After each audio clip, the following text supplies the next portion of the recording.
Hello, everyone, and welcome to the Tom Baker Show. It is great to be with you wherever you are tuning us in from. We are really happy to have you, and we have got a full show here.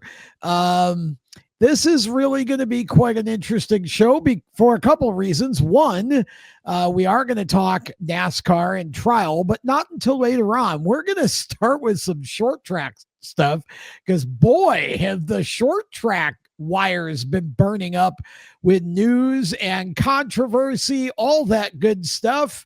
I am joined now by my Steering Wheel Nation senior news editor, Jacob Seelman. And Jacob, wow, the Snowball Derby finally ended at about 4 o'clock this afternoon, or Rainball Derby, as I nicknamed it over the weekend, because all it did was rain.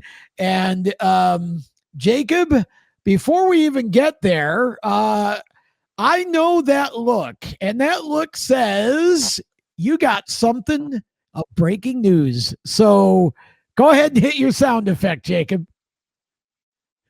Breaking news. Oh This boy. just in, y'all, on the Uh-oh. topic of dirt track racing. Donnie Schatz will be back on the Outlaws for 2026 in a partnership with not what we expected. Everybody thought he was going to Big Game Motorsports to be a teammate to David Gravel. That will not be the case. He will actually be going to the Chad Clemens owned CJB Motorsports operation, and he is going to have Hall of Fame crew chief Barry Jackson on the wrenches for his 30th World of Outlaws season full time. This coming literally as we were getting ready to start the taping of this show. Donnie Schatz and the familiar number 15. Yes, the CJB car will carry Donnie's 15. Back on the Outlaws for 2026.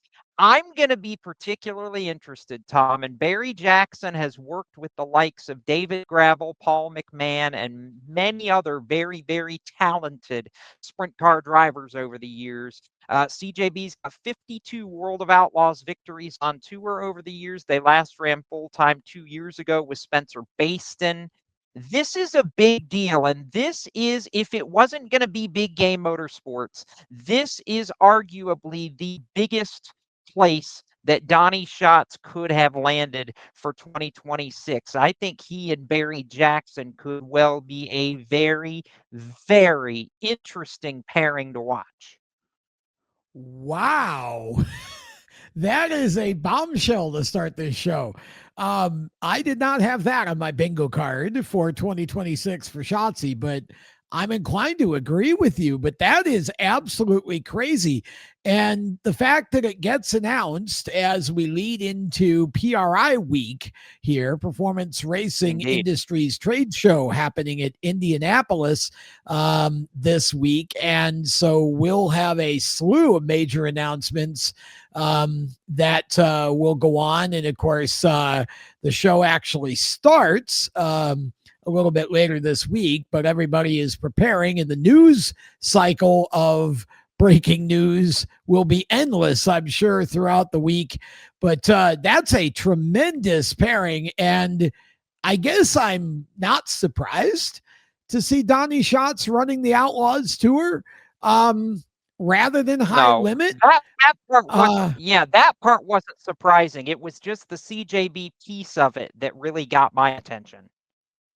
Yeah, I'm really stunned by that. What do you make of that? Like that, because we had heard nothing about that anywhere in the rumor mill. So, what do you make of how that all came about?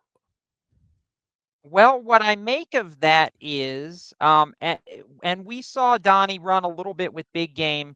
after he split from Tony Stewart Racing earlier this year. But Big Game and Todd Queering's companies, GoMuddy.com, Big Game Tree Stands, et cetera, have always had a sponsorship partnership with CJB Motorsports, or did for many, many years. So I wouldn't be surprised if a little bit of that influence is still behind the scenes after Donnie Yeah. ran a little bit for Big Game as a teammate to Gravel earlier this year. Um, but I think the biggest thing that sticks out to me is, okay, if Donnie's in a CJB car on the Outlaws Tour, now what happens to Brenham Crouch, who ran with CJB on High Limit Mm. this year? He's a bright young racer too, who really I felt improved a lot the second half of the season. So to me, that's the biggest unanswered question at this point, is now with Donnie signing an Outlaws deal with CJB for 26. Does any of this change what we believed was going to happen with Brenham Crouch being back with High Limit in a CJB entry next year? So a lot of that still to be decided. And Tom, you mentioned, as we tape this show, getting ready to head into PRI Week 2025, where usually we get about 10,000 news stories over the course Yeah. of that week. So over the next few episodes of the Tom Baker Show, we'll have even more to talk about coming out of PRI. But as you alluded to, I want to get back to now after that, the fact that we did have the crown jewel of super late model racing a mere 2 or 3 hours before beginning taping this show. As you mentioned, I think I called it the rainfall derby instead of the rain ball, because I don't know how you turn rain into a ball personally. But anyway, yeah. Snowball, So rainball. 300 laps. But I like yours better. 300 laps. Super late models, Five Flags Speedway, Pensacola, Florida. The as some would say, the granddaddy of them all when it comes to super late model racing. My apologies to those Knoxville Raceway that just heard me say that. Forgive me, for I have sinned. I'll do my penance later.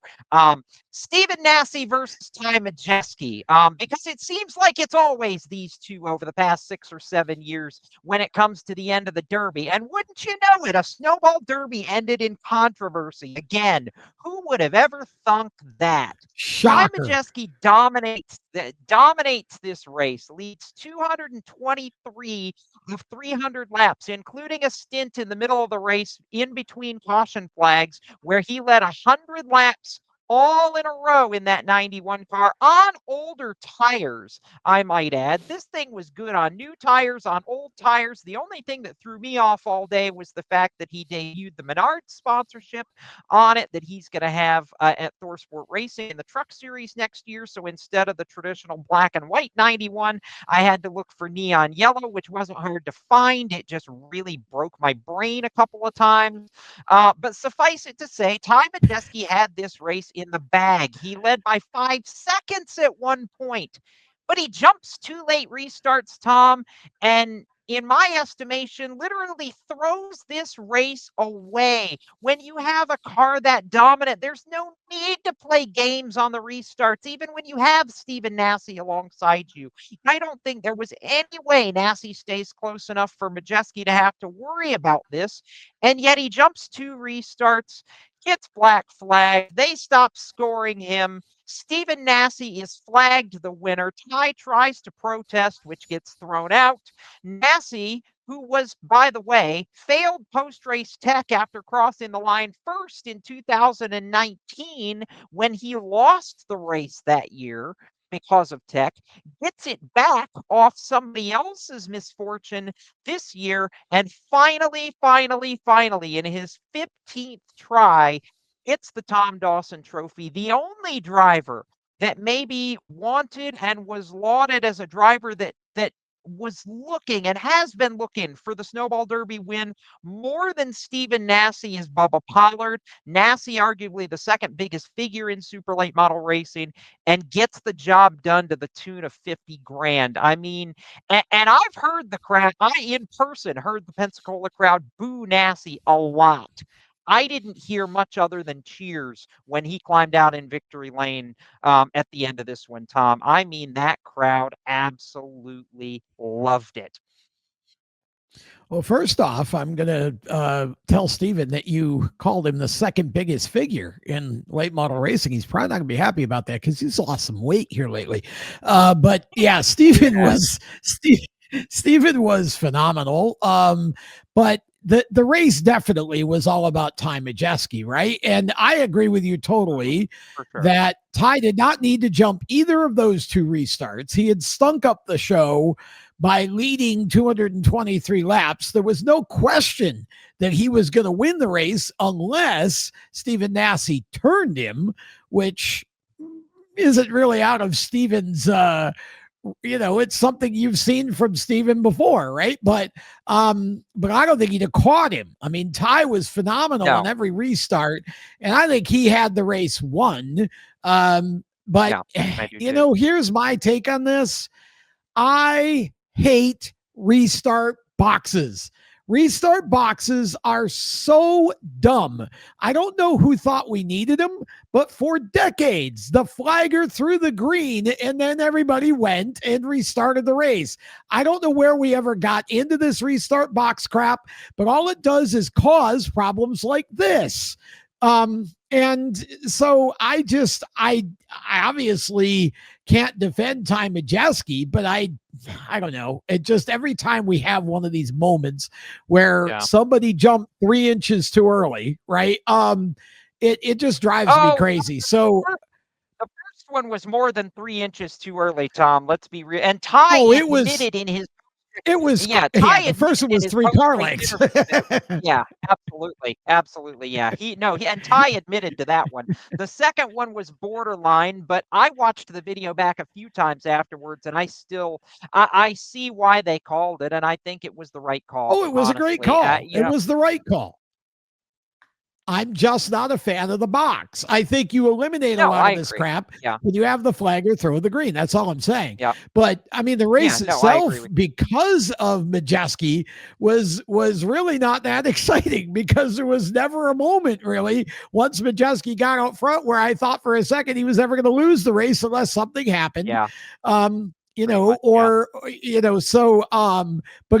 there was a lot of action behind him, and we had, I mean, my gosh, the LCQ for this race was an all-star event. Kyle Busch was one of the drivers in it. He got into the race and drove right up into the top 10 and was running really well for a while, and he had issues, ended up a couple laps down. But if you took out Majeski, and I don't mean took him out, but except for Majeski leading all the laps, the racing behind him was really competitive all day. It was. It absolutely was. And I'll add to this. I want to give a hat tip to Dawson Sutton, who comes up second in this race. I mean, continues the run he had. He had 3 wins and a second in his last 4 super late model races going into the Derby. Comes up with another second place finish and looks very much like a driver who has gained some confidence and could be one maybe to take the next step and become more of a contender in the top 10 on a regular basis in the truck series for 2026. Now that he's got a year in those vehicles under his belt. Jake Garcia, third from 30 something. I believe it was 32nd he started and comes all the way to third. Garcia with Ricky Turner, who was formerly the Chase Elliott mastermind for so many of Chase's early snowball derbies. Like you said, a lot of great stories. Preston Peltier starting on the pole for his final derby, ran in the top 10 a lot of the race before he got shuffled back late. I think Casey Klein in fourth was tremendous. Incredible. After getting dropped from his ride for the Derby a year ago and comes back, runs fourth this time around. I think the only true shock for me was that the defending Derby winner, Caden Honeycutt, was really a non-factor all race long. He got up as high as 8th at one point in the final 100 laps before a mechanical failure took him out of it with 42 to go, ended up 26th in this race. But Caden just never even made any noise in this one. So disappointed for that. Right. And David Gilliland too ran up in the top 5, top 3 a couple Oh, times. yes. 49, Yes. 49 years old, the oldest driver in the field, and David shows Yeah. he's still got a little bit of fire in him. I loved that a lot for S- him. Should have been Pro sponsored by late, yeah. Geritol. David would look at you and go, "Hey, man, I'm not that old yet." Well, I'm older than him, but Oh my I gosh. mean, you get, Yeah. I want to shift gears to pro late models for a minute because we go from the oldest driver in the Derby field in David Gilliland to the youngest ever winner of the Snowflake in Kevin Harvick's son Keelan, who at 13, the first year they extend this race 25 extra laps to 125 from 100, Keelan at 13 goes out and wins this race way past his bedtime. This race didn't get over till yeah, 4:30 East Coast time Sunday 3:30. morning before the race. Yeah, 3:30 Central I time, think it was 4:30 3:30. East Oh, Coast was time. it Central? Okay. Okay. Yeah, it was 3:30 Central, 4:30 I Eastern. got you. Keelan wins the race. I just got to ask you, Tom. You and I have watched Keelan race legend cars, now come up into Cars Tour Pro Late models. He's run against his dad some, but this by far the biggest moment of his racing career to this point. Is this a signal of just how bright his future is, you think? Well, I mean, of course, right? I mean, number one, he's Kevin Harvick's kid, right? So just Yeah. that right there guarantees him a future. But let me tell you something about this kid. First of all, I love that I'm seeing all over the internet people saying, you know what, despite being a, daddy's money kid or whatever, the spoiler rich kid thing, he is so polite and he's so good with the media. Here's what's funny about Keelan. He's got the funniest speech tick that I've ever seen in motorsports with a young driver. Every single answer to every single question starts with this: yes or yeah. Every single answer, yes or yeah. Even if the answer is no, he goes yes or yeah, and then says no. It's hilarious, but he is so polite. Yeah, And he is. I'm not making fun of him. I'm actually complimenting No, him. no, It's no. just funny that it's the same thing. You can count on it. And Yep. it's so funny because I've interviewed him a couple times, and he is just so humble, and He is. he's kind of a playful little kid when it comes to, Sure. he's just happy to be there. But let me tell you something: you put a helmet on that kid and send him out and Oh throw a my green, goodness. and that kid is turning into a really good racer. You know that it's easy to go fast by yourself, but when you start having to Yep. run in traffic with the best in the business, and Keelan is learning every race, you can see that kid getting better. And I think he's probably going to develop into an even better driver than Kevin ever was. Ooh, that's a huge statement because Kevin is one of the best of Yes. his era that there is. So no, big words right there. Three quick hitters on the dirt side.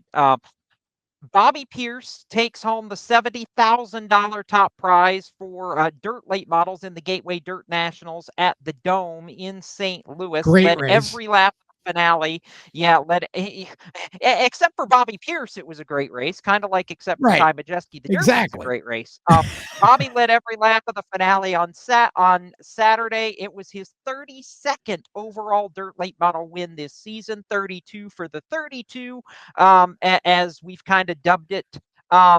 Second big hitter is we will have the Lucas Oil Late Model Dirt Series versus the World of Outlaws Dirt Late Model Series at Muskingum County Speedway in Ohio next year. Non-points midweek event pitting the best of both series against one another. Possibility of an expansion if this one goes well. Potentially for 2027. I'm going to love seeing the stars of both series. It's an all-star race if there ever was one, and I hope both tours decide that this needs to be something that gets blown up in a bigger way going forward because I love the concept. And the World of Outlaws sprint car schedule getting released a couple days ago. 86 races for 2026.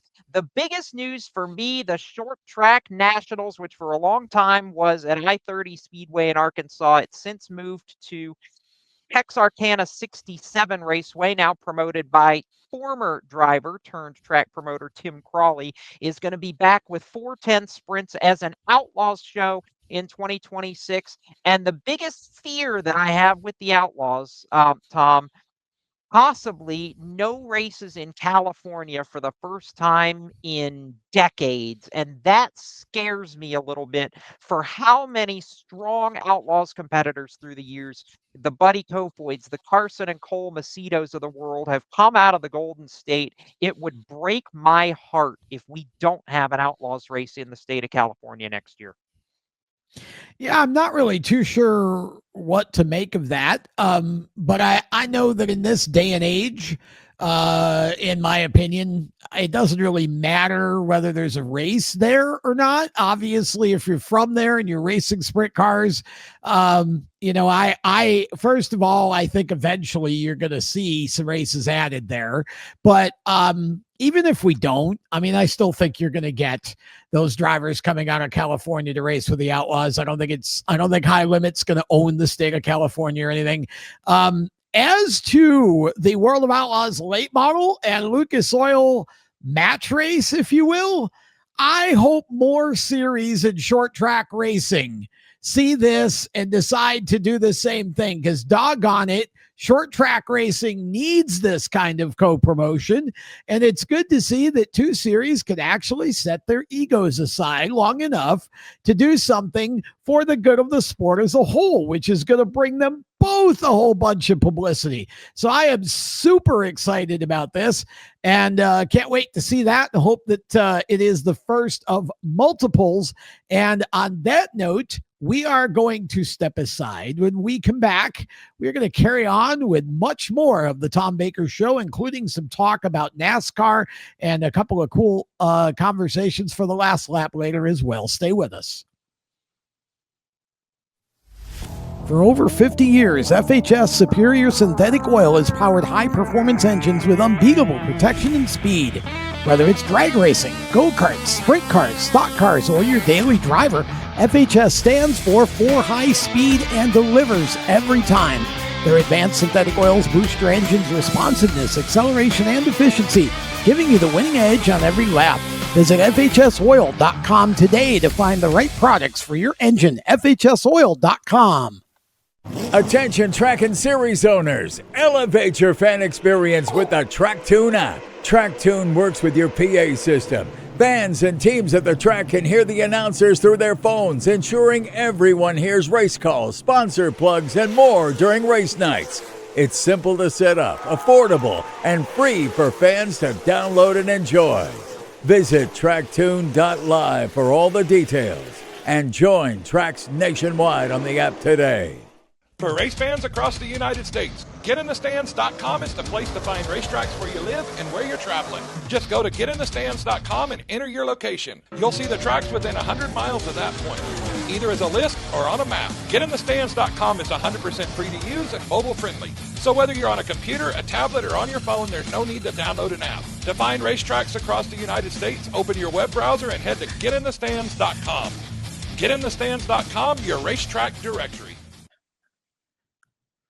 Welcome back to the show as we continue. And again, wherever you're tuning us in from, we are certainly happy to have you. We are going to talk some NASCAR and some F1 in this segment. So buckle up, Jacob. Caden Honeycutt, this in the category of news we already knew, is now officially the driver of the Tricon number 11 for 2026, taking over for Corey Heim, who probably could have won just about every race this year and nearly did. And I guess the question is, first of all, you and I have known Caden a while.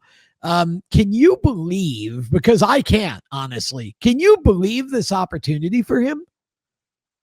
I love every minute of this for Caden.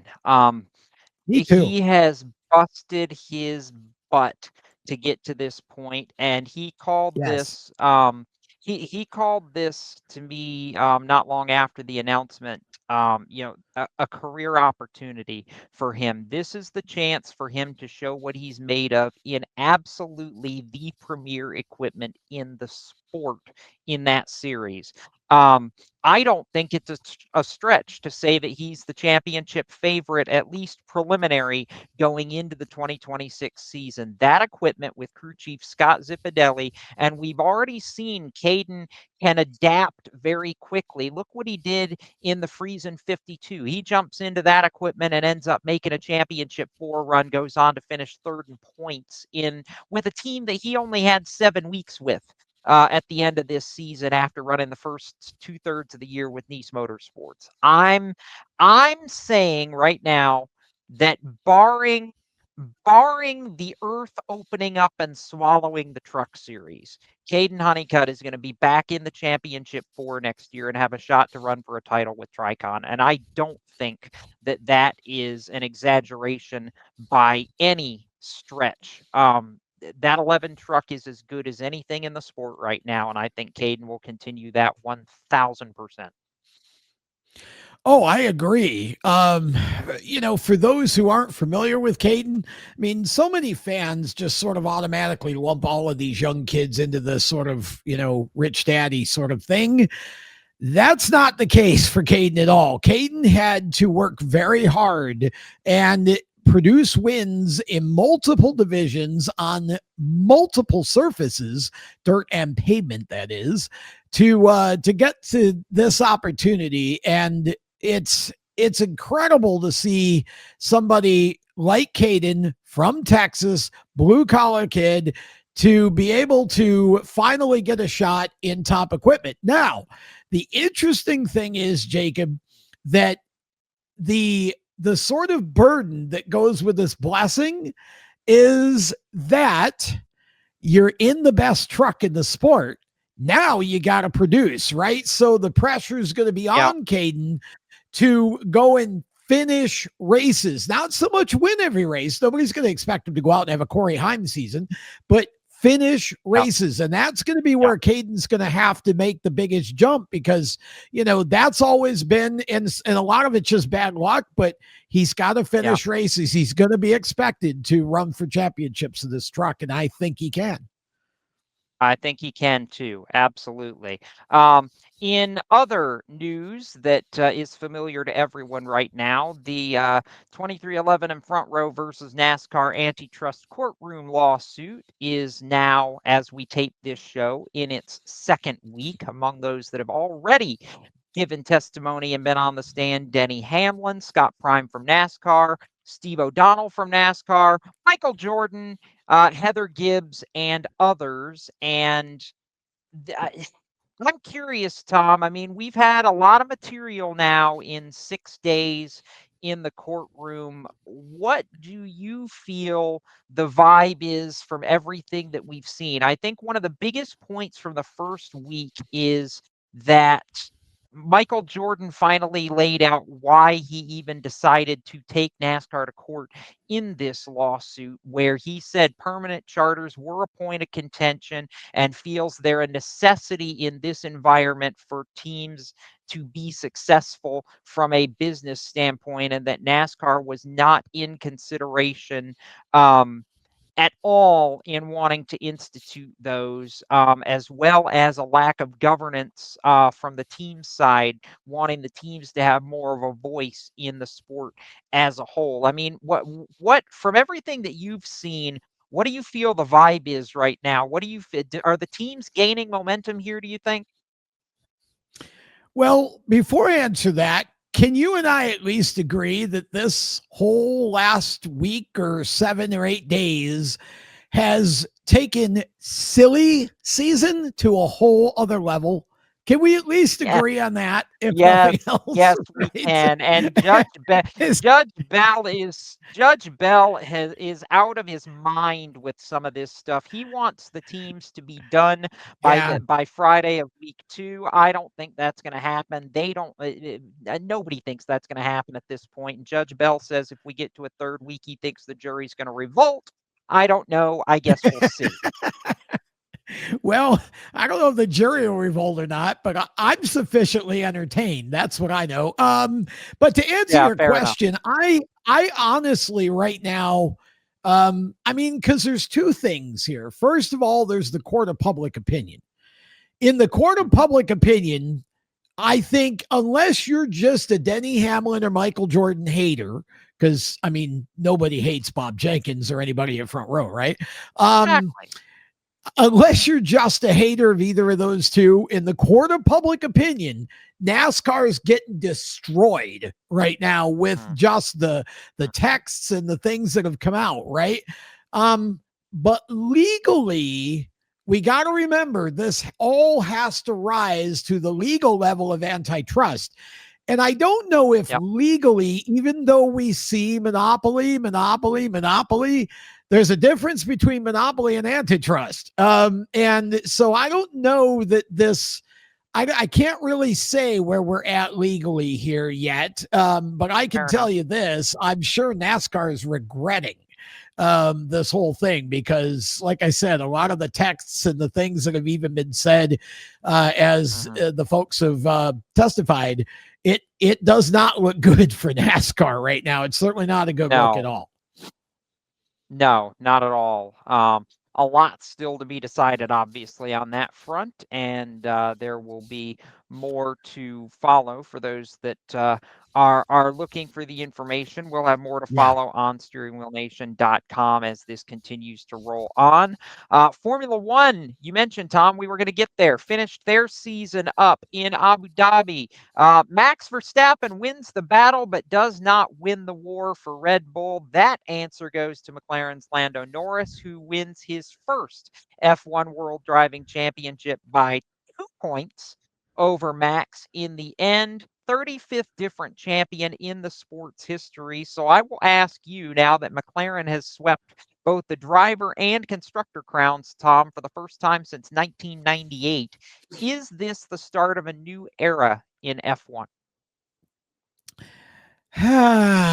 Boy, well, here's the problem. Yeah, I want to say yes, but we've got these new rules coming in, right? I mean, what's going to happen to everybody when all of these new regulations take place? I think it certainly says that McLaren is here and they're equal with Red Bull, and we've definitely got the competition at this point. The start of a new era, I don't know, because it all could change. I think Aston Martin is going to be vastly improved next year with the new personnel they got. I mean, we don't know where all this goes once all of these new regulations take place, do we? No, you're right. I don't think we do. And I think that's going to be the most interesting thing to all of this is who nails the new regulations for the first year next year. Real quick, before we have to do a little more business, can Ferrari, and in particular, can Lewis Hamilton bounce back next year after just a dreadful 2025 season by anybody's standards? I felt so terrible for Lewis this year. I don't know. It feels like it's just all out of sync. I mean, Ferrari fell off the cliff. I don't understand. I can't believe Lewis Hamilton's done, but it sure feels like it. It just feels, because even his last year with Mercedes was abysmal by his standards. I just don't know if Lewis has got what it takes to run for a championship anymore. And again, all we can hope for is maybe with the new regulations that Ferrari finds something that they've lost in a hurry. It just was not a good year for Ferrari at all. No. With that, we're going to step aside. We're going to take a break. When we come back, last lap and lots of good stuff to talk about in that segment. Stay with us. Attention track and series owners, elevate your fan experience with the TrackTune app. TrackTune works with your PA system. Fans and teams at the track can hear the announcers through their phones, ensuring everyone hears race calls, sponsor plugs, and more during race nights. It's simple to set up, affordable, and free for fans to download and enjoy. Visit tracktune.live for all the details and join Tracks nationwide on the app today. For over 50 years, FHS Superior Synthetic Oil has powered high-performance engines with unbeatable protection and speed. Whether it's drag racing, go-karts, sprint cars, stock cars, or your daily driver, FHS stands for high speed and delivers every time. Their advanced synthetic oils boost your engine's responsiveness, acceleration, and efficiency, giving you the winning edge on every lap. Visit FHSoil.com today to find the right products for your engine. FHSoil.com. For race fans across the United States, GetInTheStands.com is the place to find racetracks where you live and where you're traveling. Just go to GetInTheStands.com and enter your location. You'll see the tracks within 100 miles of that point, either as a list or on a map. GetInTheStands.com is 100% free to use and mobile friendly. So whether you're on a computer, a tablet, or on your phone, there's no need to download an app. To find racetracks across the United States, open your web browser and head to GetInTheStands.com. GetInTheStands.com, your racetrack directory. Welcome back to the show. It is time for our last lap segment. Jacob, what you got? Well, it's not really what I've got tonight. It's what you've got. You have a lot to get to in starters because you were at the most recent race at Millbridge Speedway down the road in Salisbury, North Carolina. But you also have a lot of news to get to. So I'm just going to kind of dust my hands off, sit back, and let you take the steering wheel here.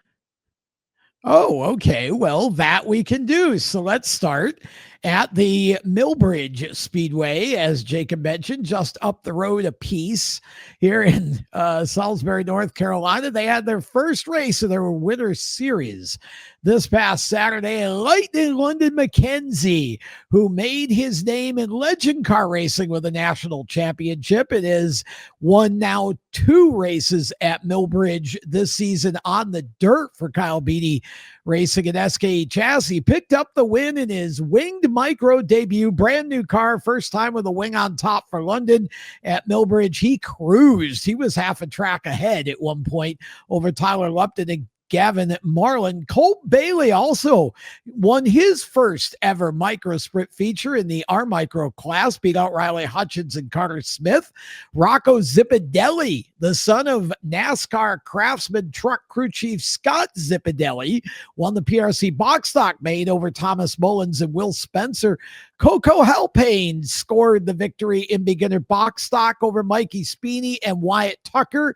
Ben Buzzy, son of longtime racer Tom Buzzy, beat Mason Treader to the line. This one was a thriller, watching those two little junior wing racers duel it out. It was the last lap pass at the line that won it for Buzzy. Dylan Borman was third in that one, and Ashton Fleming beat out Leo Zipadelli and Lincoln Hill in the cadet class. The next race at Millbridge is December the 20th. And now we have an announcement to make. I've been excited to make this announcement for a couple of weeks now. It's been a long time since sim racing came into my world, but I've always wanted to be involved with it. I just didn't want to do it in gratuitous fashion just to jump in and be part of the trend. Well, Steering Wheel Nation is now dipping into the sim world in a pretty big way. First of all, we have teamed with Jack Dowell Motorsports. Now, for those of you not familiar with Jack Dowell Motorsports who may be into sim, Jack Dowell is a veteran-owned racing simulator business that was founded, believe it or not, during the quarantine in 2020. It started as a hobby. Now he's got 3 real retired NASCAR chassis, all converted into full racing simulators that made their debut at NASCAR's 75th anniversary celebration at Darlington. And now JDM has become a well-known name in the sim racing and esports world too.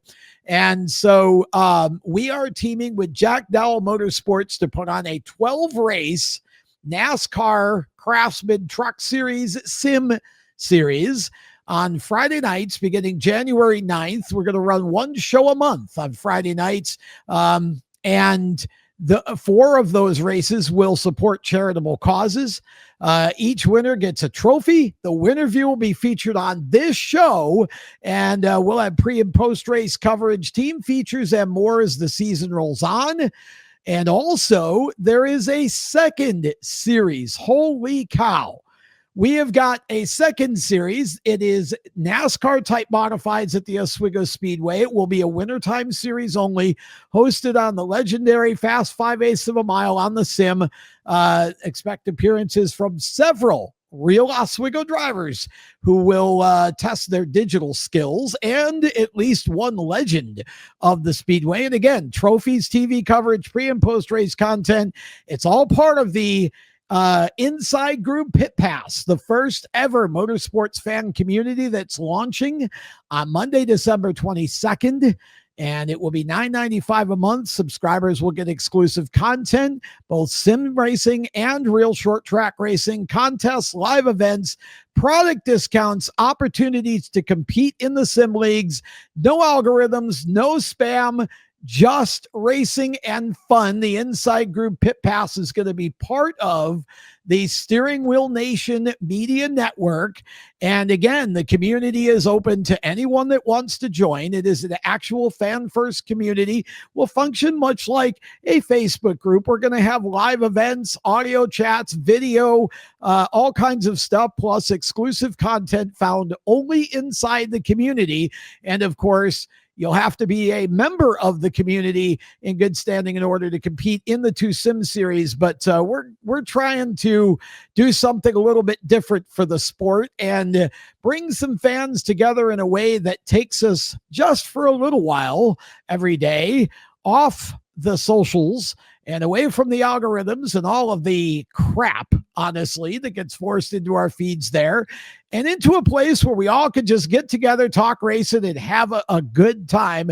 And that's what we're aiming for with this. So the Inside Group Pit Pass launches, as I said, the 22nd of December, and we'll have more information on our socials at The Wheel Nation, Facebook, X, and Instagram as everything gets closer. So stay tuned.